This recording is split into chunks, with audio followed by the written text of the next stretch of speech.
আসলে ভাইয়ের বাগানে ঢুকতে হলে, ভিতরে ঢুকতে হলে এইভাবে ঢুকতে হবে।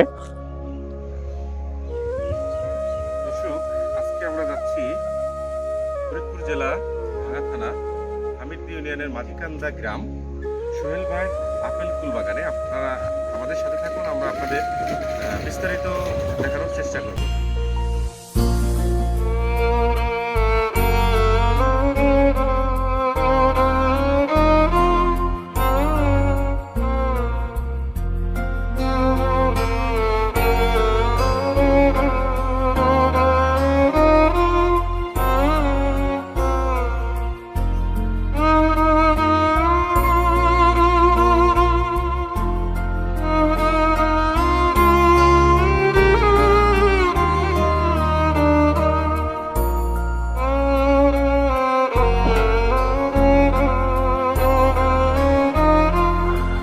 এই যে হচ্ছে আপেল কুলের বাগান।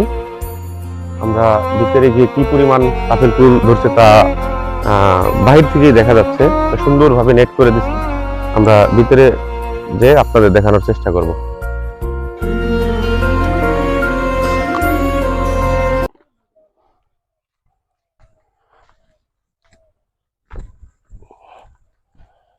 আসসালামু আলাইকুম ভাই। সোহেল ভাই আপনার নাম না? আপনার জন্য অপেক্ষা করতেছিলাম। খুলেন, আমরা দেখি।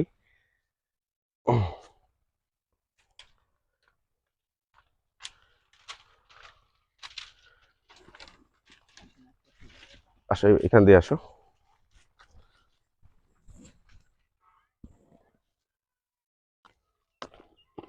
হাত দিয়ে ছিঁড়তে হয় না,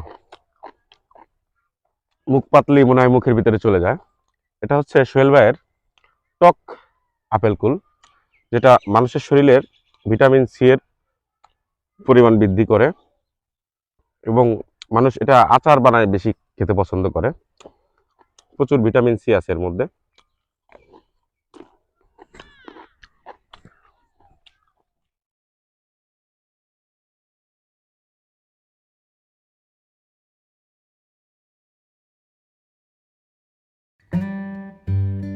দেখতেছি যে আপেল কুলের পাশাপাশি পেয়ারার ভালো চাষ করছেন।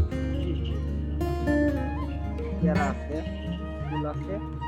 পেয়ারা বাগান হচ্ছে মোটামুটি তিনটা না? একটা ওই পাশে আছে। ওই পাশে আরো দুইটা আছে না? যাক, ভালো। আপনি এই যে আপেল কুল গাছ কত বিঘা নিয়ে করছেন আর কি? আমার ফুল আছে হচ্ছে আপনার প্রায় 5 বিঘার মতো শুধু। 5 বিঘার মতো শুধু কুল। আর পেয়ারা গাছ 3 বিঘা আছে পেয়ারা। 3 বিঘা আছে পেয়ারা গাছের। আপনি এই উৎসাহ পাইলেন কোথা থেকে? মানে এইভাবে আপেল কুলে আসা, পেয়ারাতে আসা, এই উৎসাহ কোথা থেকে পেলেন? সব বলতে আমি প্রথম বছরে করছিলাম হচ্ছে মালটা। মালটা করছিলেন? মালটা মালটা আছে নাকি? না, মালটা নাই। ওই প্রজেক্টে প্রায় 7-8 লাখ টাকা মতো লস। 7-8 লাখ টাকা লস। এই পেয়ারা এবং ছিল অনেক জটিল। হ্যাঁ, আর উৎসাহর কথা যেটা বললেন সেটা হচ্ছে আমার শ্বশুর বাড়ি চুয়াডাঙ্গাতে। চুয়াডাঙ্গাতে ওইখানে। ওই অঞ্চলে এই বাগান অনেক করে। আচ্ছা। ওইখানে দেখার পরে প্রতিবেদন হ্যাঁ হ্যাঁ হ্যাঁ হ্যাঁ। দেখার পরে হুম। পরে একটু উৎসাহী হইলাম যে আসলে আমরা তো কৃষি সেক্টরে। আমি হ্যাঁ। শুরুতে করছিলাম হচ্ছে আপনার ডেইরি খামার। ডেইরি খামার থেকে, ডেইরি খামার থেকে শুরু করে গবাদি পশু পাখি নিয়ে। হ্যাঁ, ডেইরি খামার করার পরে ওইখানেও লস। পরবর্তীতে করছিলাম টার্কি খামার। হ্যাঁ। ওখানে মোটামুটি আমার হচ্ছে এক সময় ছিল, ওটা লাভের সম্ভাবনা ছিল। হ্যাঁ হ্যাঁ। কিন্তু এখানে আমার একবারে প্রায় 8-10 লক্ষ টাকার মুরগি প্রায় এক সপ্তাহের মধ্যে মারা গেছে। তখন ওটাতেও লস। পরে আবার করলাম গরুর খামার। মোটামুটি ওই বছর গরুর খুব মানে নরম দাম, এই কারণে ওইখানেও লস। পরবর্তীতে আসলাম হচ্ছে আপনার এই কৃষি সেক্টরে। এখানে মালটা বাগান করলাম। হ্যাঁ হ্যাঁ। প্রথমে মালটাতেই বেশি ইচ্ছা ছিল। হ্যাঁ। আমাদের অঞ্চলটা হচ্ছে নিচু এলাকা। এই গত বছরের আগের বছর যখন বড় একটা বন্যা হইলো, হ্যাঁ হ্যাঁ। ওইখানে আমার পুরো মালটা প্রজেক্টটা পুরোটাই লস।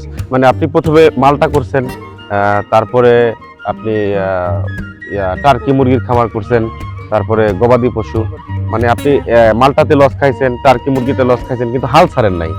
এরপরে আপনি আসছেন পেয়ারা এবং আপেল কুলে। আপেল কুলে আপনার কি মনে হইতেছে লাভ লসের ব্যাপারটা? এখানে খুবই ভালো। আপেল কুলে এবং পেয়ারাতে ভালো। খুবই ভালো। যাক যাক, আপনার জন্য শুভকামনা রইলো। আসেন তাহলে আপনাদের মালটার এই বাগানটা আমি ঘুরে দেখাই সবাইকে। আসলে ভাইয়ের বাগানে ঢুকতে হলে, ভিতরে ঢুকতে হলে এইভাবে ঢুকতে হবে। আসলে হেঁটে সম্ভব না। এত সুন্দর বাগান করছে সে। এখন কোন দিক দিয়ে?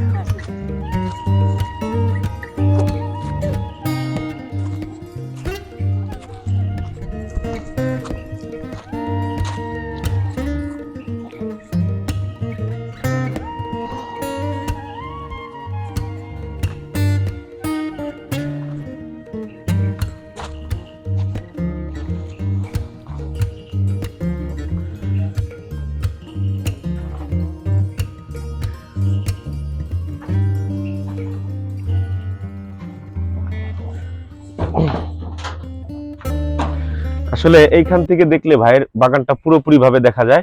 ভাই এই ঘরটা কি উদ্দেশ্য করা?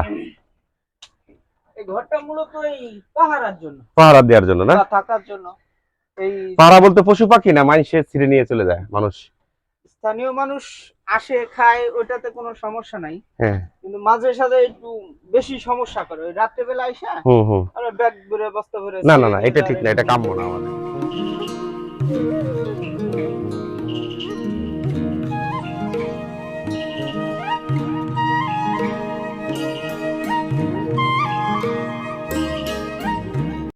আসলে ভাইয়ের সোহেল ভাইয়ের যে বাগানটা দেখে আসলে আমাদের প্রাণ জুড়িয়ে গেছে, কারণ সে এমন একজন তরুণ উদ্যোক্তা, এভাবে যে ফলাইতে পারছে, এজন্য তাকে সাধুবাদ জানাই।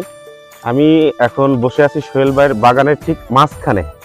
আপনারা সরজমিনে যদি এসে দেখেন যে কি পরিমাণ আপেল কুল ধরছে, এবং আপেল কুলগুলো একবারে মাটির সাথে মিশে আছে। এই যে দেখেন, একদম মাটির সাথে মিশে আছে। তা সোহেল ভাইয়ের সাথে আমরা খোঁজ গল্প করলাম এবং আমরা গাছ থেকে বসে বসে আপেল কুল ছিঁড়ে খাচ্ছি। এখন যদি কেউ আপেল কুল নিতে চায়, বা আপনি তো চারাও দেন, হ্যাঁ, যদি নিতে চায় তাহলে আপনি আপনার নামটা বলে ঠিকানাটা একটু কাইন্ডলি বলে দেন এখানে। আমার নাম সোহেল। কারো যদি ফুল লাগে বা চারা লাগে, হুম। আমিও চাই যে এরকম আরো অনেক উদ্যোক্তা হোক বাংলাদেশের আমাদের প্রত্যেকটা দেশে। অঞ্চলে হ্যাঁ, হ্যাঁ, আপনার মতো অনেক ভালো ভালো উদ্যোক্তা উদ্যোক্তা হোক। কারণ আমাদের দেশে সব থেকে যেটা বেশি সমস্যা, এটা হচ্ছে বেকারত্ব সমস্যা। হ্যাঁ। বেকারত্ব সমস্যা।